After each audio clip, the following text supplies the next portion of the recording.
बिस्मिल्लाहिर्रहमानिर्रहीम अस्सलाम वालेकुम। अब तक तो यूनाइटेड स्टेट्स ऑफ अमेरिका को यह पता चल गया होगा कि ईरान के अंदर झंड होने के लिए उसने मिलियंस ऑफ डॉलर्स खर्च कर दिए हैं, वो भी कुछ ही घंटों के अंदर अंदर। ईरान ने कुछ इस तरीके से इनको गुमराह किया है कि बंकर बस्टर B2 बॉम्बर्स का इस्तेमाल करने के बाद भी दुनिया इनसे सवाल पूछ रही है कि तुम्हारे बॉम्ब गिराने का वहां फायदा हुआ क्या। वीडियो में आगे बात करेंगे, लेकिन उससे पहले ईरान के इस्लामिक रेवोल्यूशनरी गार्ड कोर्प्स यानी IRGC का एक स्टेटमेंट आपकी स्क्रीन के ऊपर।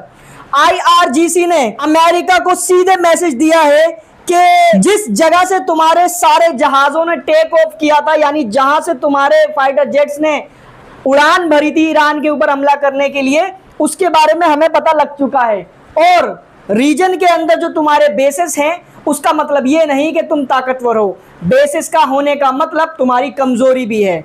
वही बात जो मैं आपसे लगातार कहता आ रहा हूं कई दिनों से कि ईरान के पास वो मिसाइलें हैं जो रीजन में बसे हुए अमेरिका के किसी भी बेस को आराम से निशाना बना सकती है और अमेरिका को एक तगड़ा झटका दे सकती है। आज ईरान ने भी वही धमकी अमेरिका को दे दी है। दावा है कि ईरान एक बड़ी तैयारी कर रहा है अमेरिका के खिलाफ मिलिट्री एक्शन की। इसके अलावा IRGC ने यह भी कहा कि तुम्हारी औलाद तो कंटिन्यूअसली पिटती ही रहेगी, उनकी मार नहीं रुकेगी। उधर ईरान के फॉरेन मिनिस्टर अब्बास अराक्ची जो फिलहाल तुर्की में है, वो रशिया के लिए अब रवाना होने वाले हैं। दावा है कि रशिया से कंसल्टेशन लगातार इनका जारी रहता है। उम्मीद है कि उन कंट्रीज में रशिया का भी नाम होगा जो ईरान की जंग को ज्वाइन करने की बातें कर रहे थे अगर अमेरिका ईरान पर हमला करता है। उधर रशिया के फॉर्मर प्रेसिडेंट दिमित्री मेदवेदेव ने ईरान के सपोर्ट में आते हुए स्टेटमेंट जारी किया है कि अगर ईरान के न्यूक्लियर फैसिलिटीज को इसी तरीके से तबाह करने के पीछे अमेरिका और इजराइल पड़ेंगे तो ये ईरान को एक नया बहाना और मैं कहूँ अपॉर्चुनिटी है कि ईरान न्यूक्लियर वेपन बनाए। अब अमेरिका और इजराइल ने ये गलती कर दी है, ईरान को पूरा अधिकार मिल गया है कि वो न्यूक्लियर वेपन बनाएगा। और अगर ईरान बना नहीं सकता तो कुछ कंट्रीज ऐसी हैं जो ईरान को न्यूक्लियर वेपन ट्रांसफर करने को तैयार है। वो कंट्रीज कौन सी हो सकती हैं? जाहिर है 4 देश है न्यूक्लियर पावर जो ईरान के सपोर्ट में है, Pakistan, China, north Korea, Russia. इनमें से ही कोई एक कंट्री है। तो वहीं अमेरिका को एक ही दिन में कुछ ही घंटों के अंदर अंदर बहुत बड़े बड़े झटके लगे हैं, फाइनेंशियल तौर पर अलग, स्ट्रेटेजिक तौर पर अलग, और दुनिया में उसका मजाक उड़ा है वो अलग। दरअसल में हुआ यूं कि सैटेलाइट जो इमेजेस हैं वो अब सामने आई हैं। ये जो इमेज देख रहे हो 2 दिन पहले की है। दावा ये है, कई रिपोर्ट्स ने इसको पब्लिश कर दिया है कि ईरान ने अपना एनरिच्ड यूरेनियम, जो पहले भी ईरान के जो IRGC के कमांडर्स थे, वो पिछली वीडियो में मैं दिखा चुका हूं स्टेटमेंट, अब ये सबूत के तौर पर फोटो आई है कि ईरान ने ट्रक भर भर के तमाम यूरेनियम और जो स्ट्रेटेजिक इक्विपमेंट्स हैं, जो इंस्ट्रूमेंट्स थे जिनसे एनरिचमेंट का काम किया जाता है, मशीनें वगैरह थी आम भाषा में, उन तमाम को 2 दिन पहले ही फोर्डो न्यूक्लियर फैसिलिटी से निकालकर कहीं और शिफ्ट कर दिया था।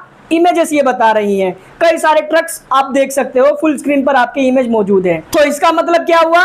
दुनिया की सुपर पावर, दुनिया का सबसे स्मार्ट कंट्री अमेरिका ने एक खाली जगह पर जाकर, सुनसान जगह पर जाकर अपना सबसे पावरफुल जेट यूज करके अपना सबसे पावरफुल बॉम्ब गिरा डाला। उसके बाद और ज्यादा ह्यूमिलिएशन की बात यह हुई कि एक और सैटेलाइट इमेज अभी सामने आई है, अभी एक ही आई है, आने वाले वक्त में और आएंगी तो आपको आगे भी दिखाएंगे। इस इमेज का ये दावा है, यूके की किसी कंपनी ने इसको रिलीज किया है। दिखाया जा रहा है जैसे ईरान ने कहा कि कुछ एंट्रेंस के रास्तों पर ही डैमेज हुआ है। अब ये इमेजेस भी बता रही हैं कि बंकर बस्टर बॉम्ब जो हैं वो जमीन में डीप अंदर तक तो गए, लेकिन जो एंट्रेंस वाला और एग्जिट वाला रास्ता बताया जा रहा है यही डैमेज हुए हैं, जिसको रिपेयर ईरान आराम से कर सकता है। अब बताओ इससे ज्यादा ह्यूमिलिएशन की बात क्या होगी? आप चाह रहे थे कि ईरान न्यूक्लियर बॉम्ब ना बनाए। भाई न्यूक्लियर बॉम्ब बनाने के लिए जो मेन चीज है यूरेनियम, वो ईरान के पास अब भी सही सलामत मौजूद है। यहां नहीं तो कहीं और जाकर बना लेगा। अब तो मोसाद के एजेंट्स को भी नहीं पता कि यूरेनियम कहां पहुंच गया है। हो सकता है कि अब काम चालू हो गया हो उस पर, क्योंकि रशिया और भी कई सारे देशों के जो ऑफिशियल्स हैं वो दावे कर रहे हैं, खुद ईरान के लॉ मेकर्स कह रहे हैं कि अब हमें न्यूक्लियर बॉम्ब बनाना ही पड़ेगा, बनाना ही चाहिए। इसके अलावा जब इजराइल और अमेरिका मिलकर ईरान के न्यूक्लियर फैसिलिटी को तबाह कर रहे थे, ये सोचकर कि हमने इनकी सालों की मेहनत को तबाह कर दिया है, लेकिन दरअसल में वो गुमराह हो रहे थे, ईरान ने उनको गुमराह कर दिया था।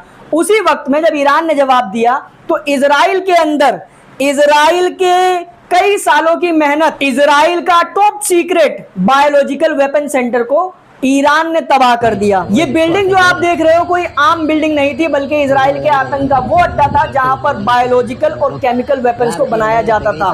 इसके अलावा अलग अलग देशों के अंदर जाकर जो आतंकी गतिविधि यानी असैसिनेशन, जिनको ये अपनी भाषा में बोलते हैं, हमारी भाषा में आतंकी गतिविधि होगा, लोगों को जाकर मारना, बोम से उड़ा देना, केमिकल से मार देना, किसी जहर से मार देना, अलग अलग तरीके से मोसाद के एजेंट मारते हैं ना, ये तमाम साजिशें इसी बिल्डिंग में हुआ करती थी। सारी प्लानिंग्स यही हुआ करती थी।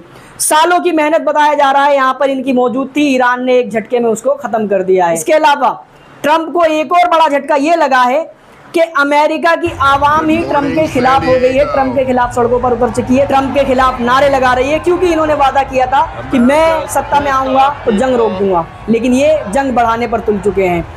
ट्रंप की सरकार के कई सारे मंत्री, सुबह भी दिखा चुका हूं, ट्रंप की इस गैर कानूनी हरकत के खिलाफ आवाज उठा रहे हैं। मेन मुद्दा है लोगों का। अगर अमेरिका के लोग जाग गए और ट्रंप के खिलाफ खड़े हो गए, इजराइल को सपोर्ट करने के खिलाफ खड़े हो गए, तो ट्रंप और नेतन्याहू मिलके जो सपने देख रहे हैं ईरान में रिजीम चेंज करने के, और ईरान लगातार इनके साथ खेल कर रहा है, लगातार इनको चकमे दे रहा है, कहीं ऐसा ना हो जाए कि ईरान में रिजीम चेंज होने के बजाय अमेरिका में लोगों को हिदायत मिल जाए और अमेरिका के लोग ही जुल्म और ज्यादती वाली सरकार को उखाड़ कर फेंक कर अमेरिका को सच में एक सुपर पावर, एक इंसाफ पसंद और लोगों के बीच मसलों को सोल्व करवाने वाला एक मसीहा देश बना दे। इस वीडियो फिलहाल इतना ही था। इस वीडियो को शेयर करें, चैनल पर नए हैं तो सब्सक्राइब जरूर कर लें। Thank you so much.